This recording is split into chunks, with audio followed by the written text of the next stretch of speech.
Hello everyone, আসসালামু আলাইকুম। Sharmi's food স্পেশালে আরও একটি রেসিপি দেখার জন্য সবাইকে ওয়েলকাম জানাচ্ছি। আজকে আমি আপনাদের কাঁচা আমের শরবত তৈরি করে দেখাবো। আমার পরিবারের সবাই আমার হাতের এই শরবতটা খেতে খুবই পছন্দ করে। তো চলুন কিভাবে তৈরি করে নিয়েছি দেখে নেওয়া যাক। তো এখানে আমি 4টা কাঁচা আম নিয়েছি। তো আমি 2টা আম দিয়ে আপনাদেরকে শরবতটা তৈরি করে দেখাচ্ছি।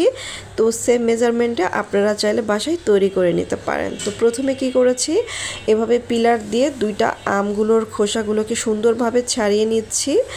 এরপর আমি আমগুলোকে গ্রেট করে নিব। অনেকে কি করে আমগুলো ছোট ছোট টুকরো টুকরো করে কেটে নেয়, কিন্তু আমি সেটা করি না, আমি গ্রেট করে নিই। এতে করে কি হয়, আমগুলো সুন্দরভাবে মসৃণভাবে মিক্সড হয়ে যায়, মানে ব্লেন্ড হয়ে যায়।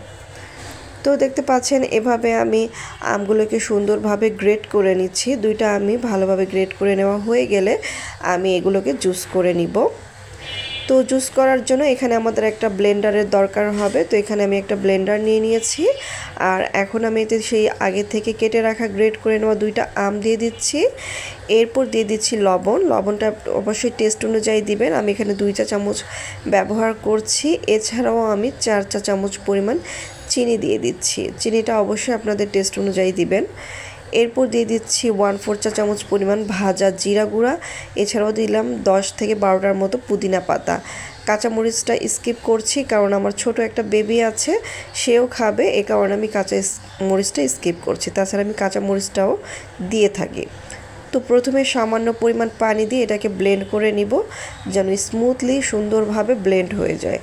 একবারে বেশি করে পানি দিলে কিন্তু স্মুথলি ব্লেন্ড হতে চায় না। তো অল্প পরিমাণ পানি দিয়ে প্রথমে ব্লেন্ড করে নিতে হবে। এরপর বেশি করে পানি দিয়ে সুন্দরভাবে সব কিছুকে মিক্সড করে নিলেই তৈরি হয়ে যাবে আমাদের মজাদার কাঁচা আমের শরবত।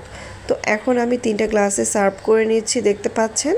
তো আরও একটু মজাদার করে নেওয়ার জন্য দিয়ে দিচ্ছি ঠান্ডা ঠান্ডা আইস কিউব। এরপর উপর দিয়ে একটু গার্নিশের জন্য আমি পুদিনা পাতা দিয়ে সাজিয়ে নিব। ব্যাস, তৈরি হয়ে গেল আমাদের খুবই মজাদার আমের শরবত। আশা করি রেসিপিটা ভালো লেগেছে, বাসায় অবশ্যই তৈরি করবেন। আজকে এখানেই বিদায় নিচ্ছি। আল্লাহ হাফেজ। Thanks for watching.